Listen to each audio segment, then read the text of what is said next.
हाय, good morning सभी को। आज हम लोग पढ़ेंगे क्लास 9th का मैथ। ठीक है, तो देखो कौन सा चैप्टर पढ़ेंगे, तो याद रखना एक्सरसाइज 8.2 करेंगे। ठीक है, और ये होगा JCRT, झारखंड बोर्ड का जो बुक है वो। ठीक है, तो 8.2 को हम लोग आज स्टार्ट करेंगे। आज से स्टार्ट होगा और हम लोग एक एक क्वेश्चन करेंगे और अच्छे से समझेंगे। इसमें जो भी बेसिक फार्मूला यूज होगा उसके बारे में जानेंगे। तो इसमें सबसे पहले आपको जितने भी परी में है वो सारा यूज कहीं ना कहीं आपको करना पड़ेगा। तो वो याद रखना, जो कि पहले क्लास में से फर्स्ट क्लास में आपको रिवीजन करा दी है। दूसरी बात, हमें कुछ चीज़ें याद रखनी है। दूसरी क्या, समांतर चतुर्भुज के कुछ गुण याद रखना है। जैसे कि फर्स्ट एक याद क्या रखना है आपको, कि कोई भी चतुर्भुज,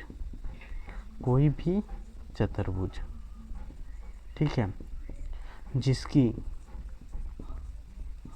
एक भुजा समान तथा समांतर हो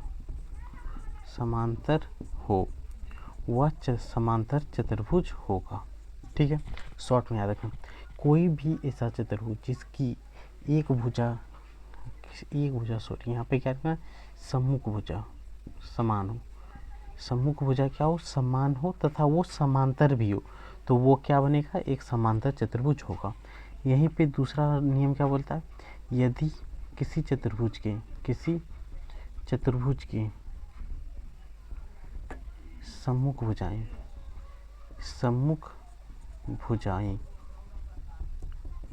एक दूसरे के समांतर हो तो वह भी समांतर चतुर्भुज होता है। तो ये दो रूल आपको याद रखना है, जो कि अभी हम लोग प्रयोग करेंगे।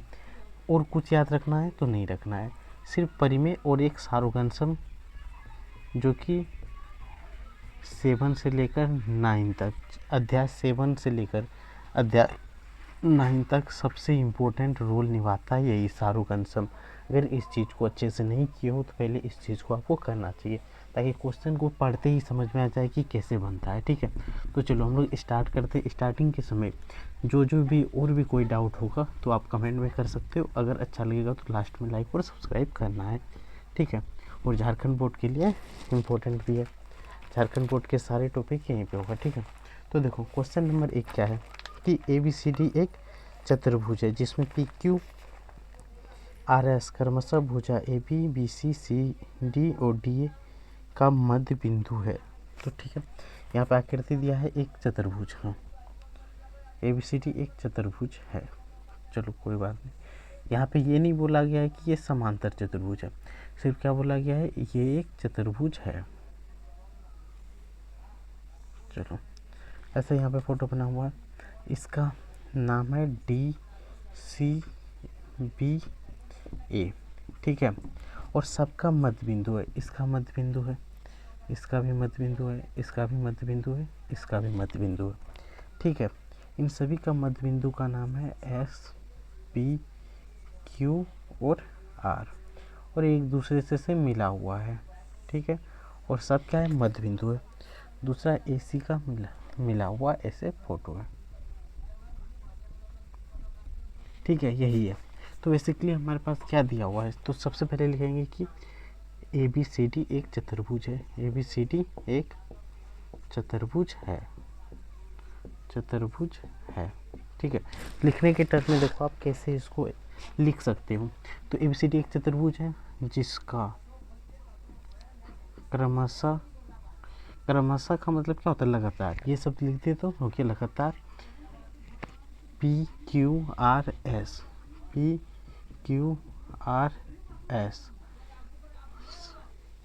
भुजाओं का मध्य बिंदु है। भुजाओं मतलब क्या हुआ, सभी भुजाओं का मध्य बिंदु है, ये लिख देना है। बाकी अब हमें यहाँ लिखना है, सिद्ध करना है। तो हमें क्या क्या सिद्ध करना है, 1 नंबर, अब देखो किताब में 1 नंबर क्या सिद्ध करना है, कि SR समांतर हो है AC का। ठीक है, और इसी में क्या है कि SR बराबर 1/2 AC। ये पहला हमें सिद्ध करना है। दूसरा नंबर पे हमें सिद्ध क्या करना है, PQ बराबर SR। और तीसरा नंबर हमें सिद्ध करना है PQRS एक समांतर चतुर्भुज है। ये 3 चीज़ हमें सिद्ध करना है। ठीक है, तो हम लोग दूसरा पॉइंट लेते हैं। ठीक है, यही चीज़ हमें सिद्ध करना। तो देखो सिंपल हम लोग लिखेंगे यहाँ से हल। समांतर चतुर्भुज हमारे पास क्या है, मध्य बिंदु का परिमेय है और मध्य बिंदु का बिलोंग थ्योरम है, दो चीज़ है कि नहीं। तो उसी से हम लोग क्या लिखेंगे कि देखो यहाँ से एक त्रिभुज बन रहा है ऐसे। अब बाकी कुछ मत देखो, यहाँ से देखो डी, यहाँ से देखो ACD त्रिभुज ACD में लिख सकते हैं। त्रिभुज ACD में इस त्रिभुज का देखो, ये त्रिभुज और ये त्रिभुज, ये भी मध्य बिंदु, ये भी मध्य बिंदु है। मध्य बिंदु होने के कारण क्या लिख सकते हैं, त्रिभुज ACD में क्या लिख सकते हैं कि AD का मध्य बिंदु S तथा DC का मध्य बिंदु DC का मध्य बिंदु क्या है बताओ आप, R है। इसलिए हम लोग लिख सकते हैं कि SR समांतर AC होगा किससे, परिमेय 8.8 से होगा। तो यही हमें सबसे पहले सिद्ध करना था। जैसे ही समांतर हो गया तो यहीं पे बोला गया कि SR जो होगा वो 1/2 क्या होगा, AC होगा कि नहीं। इसको हम लोग मान लेंगे समीकरण 1। ये तो फर्स्ट नंबर यही प्रूव करना था, तो ये हम लोग यहाँ से प्रूव कर दिए। हुआ कि नहीं, आपको समझ में आया कि किसी भी त्रिभुज के मध्य बिंदु, किसी भी त्रिभुज के दो भुजा के मध्य बिंदु को मिलाने वाली रेखा तीसरी भुजा के समांतर होती है। ये हम लोग पढ़ चुके हैं परिमेय 8.8 से। और ये भी उसी में हम बताए थे कि इसको भी ऐड कर लो, ये चीज़ वहीं से हो गया। ठीक है, कोई दिक्कत। अब हम लोग नाउ ठीक है, अब हम लोग त्रिभुज इधर पीछे से ले लेते हैं ABC। अब त्रिभुज ABC में, अब देखो त्रिभुज ABC में हम लोग सिंपली क्या लिख सकते हैं कि इस बार भुजा देखो ABC, ये त्रिभुज ले रहे हैं यहाँ पे देखो, तो इसमें भुजा क्या है AB और BC।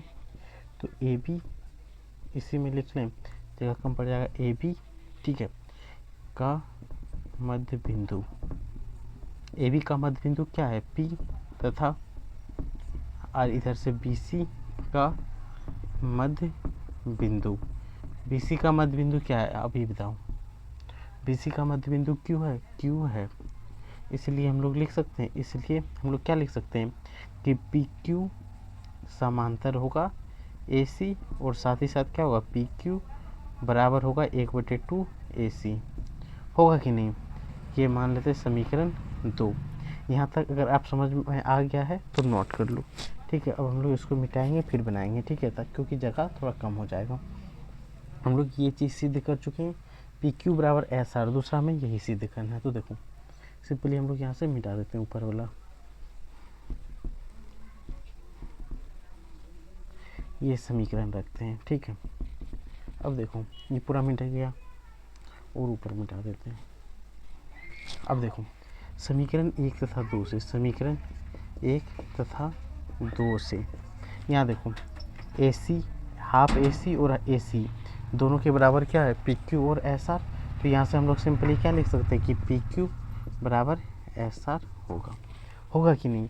और ये दोनों समांतर भी है, तो यहाँ से हम लोग अब मिटा के लिख सकते हैं कि ये और ये भी समांतर, इसका समांतर अगर ये है तो इसका समांतर ये है और इसका समांतर ये है, तो हम लोग लिख सकते हैं कि PQ भी समांतर होगा SR। होगा कि नहीं, क्योंकि PQ यहाँ लिख सकते हैं कि PQ समांतर है AC और AC समांतर है SR। इसलिए क्या होगा कि PQ समांतर, यहाँ देखो PQ समांतर है AC का और AC समांतर है CR का, तो लिख सकते हैं PQ समांतर SR। जब कोई भी चतुर्भुज की सम्मुख भुजाएं बराबर और समांतर हो तो वो समांतर चतुर्भुज होता है। इसलिए लिखेंगे PQRS एक समांतर चतुर्भुज है, समांतर चतुर्भुज है। यहाँ पर लिख देते हैं सिंपल चतुर्भुज है। और ये यहीं पे कंप्लीट हो गया। समझ में आया, कितना आसान था। अगर समझ में आ गया तो लाइक और सब्सक्राइब जरूर करना है। ये क्वेश्चन नंबर 1 यहाँ कंप्लीट हो गया। अब हम लोग नेक्स्ट वीडियो में क्वेश्चन नंबर 2 को करेंगे, ताकि वीडियो ज़्यादा बड़ा ना हो। समझ में आया? लाइक और सब्सक्राइब करें, और जो भी जैकबोर्ड का है उसके पास आप शेयर भी कर सकते हो। ठीक है, बस अब हम लोग नेक्स्ट वीडियो में मिलेंगे।